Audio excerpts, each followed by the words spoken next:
You got some stuff for me to check out? Yeah, please do. You're gonna be the third person that you're gonna give me a good price on this. Well, I always give a good price. I hope so. Unless the stuff is rubbish. What do you think about that bad boy? This is an Eisenhower Bicentennial. It's common. I mean, it's worth like $1 a ton. Huh. They made a lot of these. Are you guys different from other places? I mean, I get $5.25 somewhere else. So I'm just sound like somebody doesn't know what they're doing. Most of the dollar coins, unless they're old and made from silver. This one here. Yeah. So if you give me $1, I can buy it. No, I'll give you $1.10. Okay. You Yeah, give me 10% above the face value. Can you sell it for me for $2 then? I mean, buy 20. That sounds. What else you got there? I'm pretty sure all the same, but this is a little different one. Yeah, this is a non-bicentennial. So the one with the moon on it is. Okay, so it's not a big. Yeah, commemorating the moon. So it's $1. I'm pretty sure it's all $1.72. Yeah. It's not that. It's probably another $1, huh? Look, I see it. Yeah. Yeah. No, this is a silver eagle. This is worth. This is a first year. This is worth $30. $30, huh? Yeah. The stamp I don't buy. I don't do stamps. stamps. I know. I'm just, you know, can I just give you all this and you go by the ounce or? I mean, I'll just weigh it out. I don't know if this is. This is gold filled. This is too light to be gold. I can tell by the weight. So there's trace amounts of gold on these. I'd buy this at $15. Well, this looks like it's got some weight to it. Huh. Let's test it. This feels like it's real. That's what it is. Because I used to, when I came over, I used to work as a gold caster place. Yeah. And I bought this for my mom.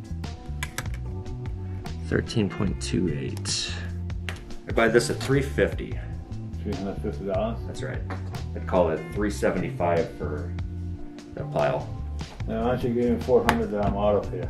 If you don't buy anything else from me. Well, let me see what you got there. Yeah, you know what? No, this is the one that's for that. Anything else, you know?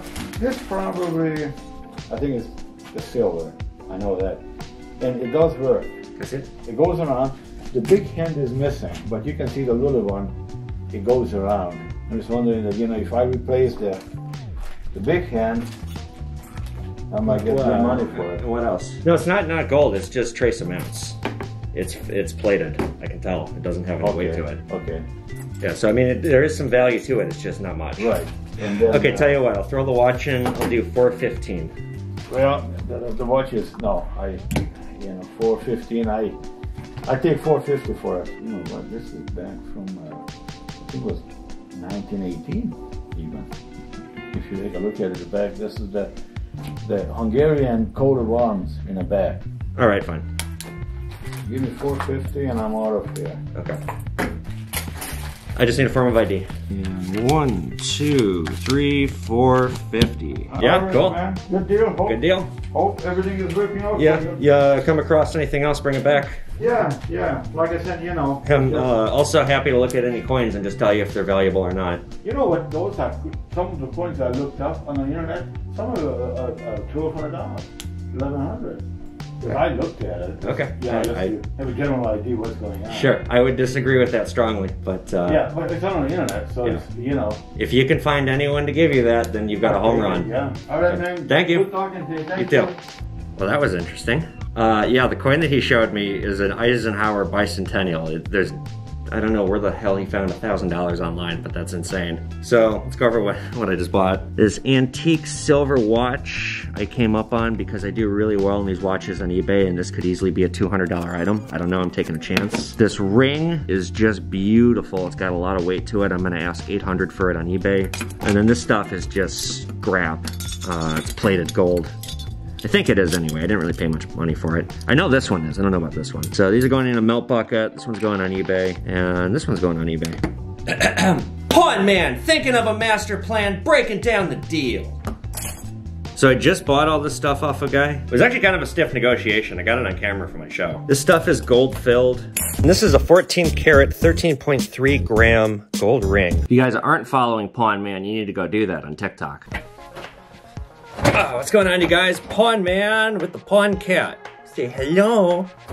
Oh, off she goes. Welcome guys to episode 2 of Between the Pawn. I've had some great finds in the store this week, so if you guys haven't seen episode 1, I can't put out a Pawn Man episode every week. It's just too much work. And my channel's not only going to be consumed just by the Pawn Man stuff, but it's going to be the bulk of my videos for the foreseeable future. So for the weeks that I'm not doing Pawn Man episodes, I'll either give you something from my life or some anecdote or, you know, stories, something like that. Or I'll give you these Between the Pawn episodes where I can kind of catch you up on what's been going on in my week, particularly because I am pretty far removed from the episodes. I'm almost 2 months ahead. So the summer, I said this in episode 1, I recorded a ton of episodes. And I'm to the point now, I'm 2 months ahead of schedule, and it's just because so much happens, I forget what I've talked about, I forget if I've already covered something, and I don't want to repeat myself. So what I'm gonna do, I'm gonna pause filming for a while, and I'm gonna resume filming in December because I decided I'm gonna be doing a Pawn Man Christmas Hanukkah episode, like a holiday episode, basically. I'm gonna put a lot into it, and I'm still thinking of a bunch of ideas.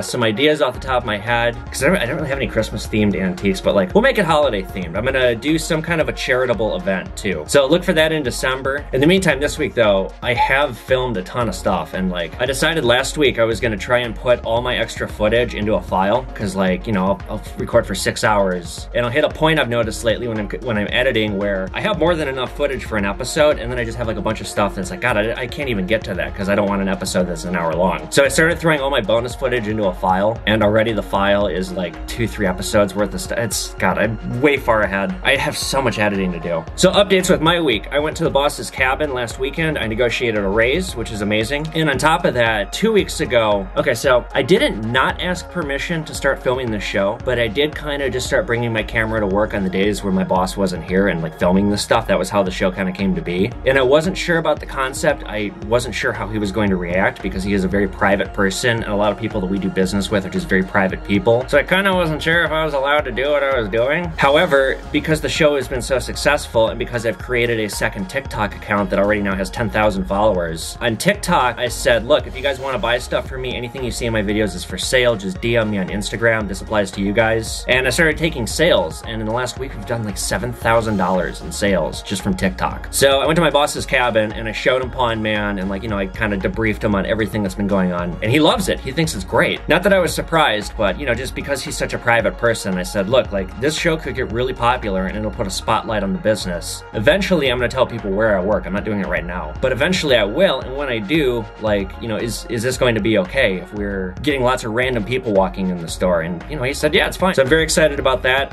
It's gonna be too late for you guys now watching this because it's Tuesday and my giveaway on Saturday, but on TikTok I am giving away this 1 ounce eagle. Since I've hit 10,000 followers, I'm gonna do more giveaways, so just be sure you follow me at pawn.man on TikTok and you'll be eligible to be randomly chosen to win stuff. I'm also gonna do some kind of a promotion here on YouTube, giving out something free and cool to one lucky subscriber, but stay tuned, it's coming. The other cool update that I have to share with you guys is I'm gonna be next month doing something experimental, and that is a road trip buy. I'm gonna go to a remote town in Minnesota. I'm gonna take out a newspaper ad. I'm gonna set up shop in a hotel conference room, and I'm basically just gonna buy gold and silver from like a small town for like 3 days, and I'll keep the cameras rolling. I'll make an episode out of that. So I'm planning that for next week. I mean, you guys may not see that episode till like 2021. Now, my initial thoughts on that, it is going to be a good idea. I think we will be profitable, but it's also kind of like, ain't broke, don't fix it. This jeweler that we work with was really adamant that I go out and at least try doing that, and my boss wants me to do it. I think it'll be a fun experience, so I am excited to do it. It's just, like, we're already doing really well. I feel like that's adding another layer on top that perhaps is unnecessary at this stage, but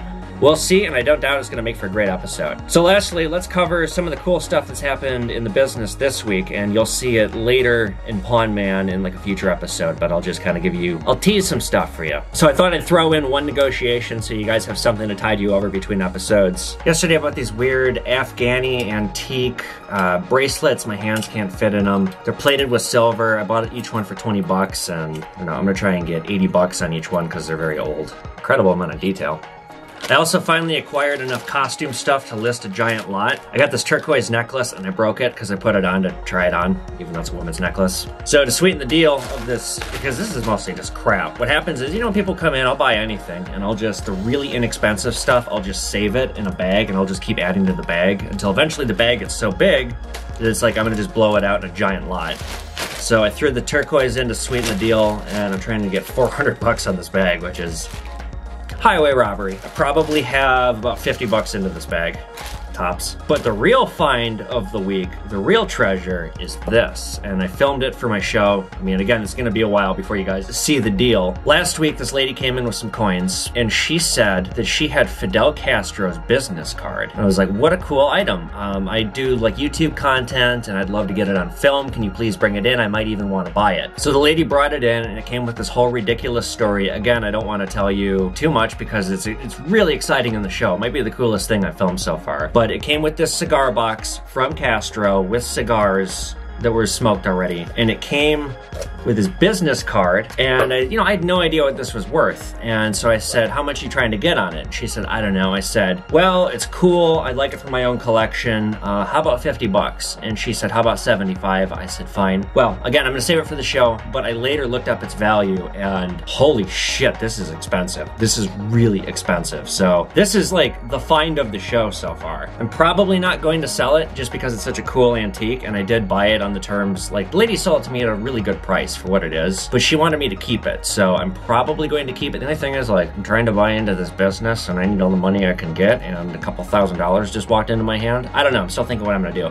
Let me know in the comments what you think I should do. So really, guys, that's all the cool stuff I have to report for this episode of Between the Pawn. I'm gonna be coming at you guys next week with episode 10? Am I on 10? Yeah, I think I'm on 10. Episode 10 of Pawn Man. Again, if you're not following me on TikTok, go do so. Both of my accounts. Follow me on Instagram, @EvanKale, and Twitter, although I'm like kind of a joke on Twitter. I use Twitter and I don't have dick for followers, so follow me there. Now also, before I forget you guys, I now have Pawn Man merchandise for sale in my merch store. There's a link in the video description below. It'll take you right to it. And I guess that's all she wrote. I'll catch you guys for a new episode of Pawn Man next week. Have a good one, you guys.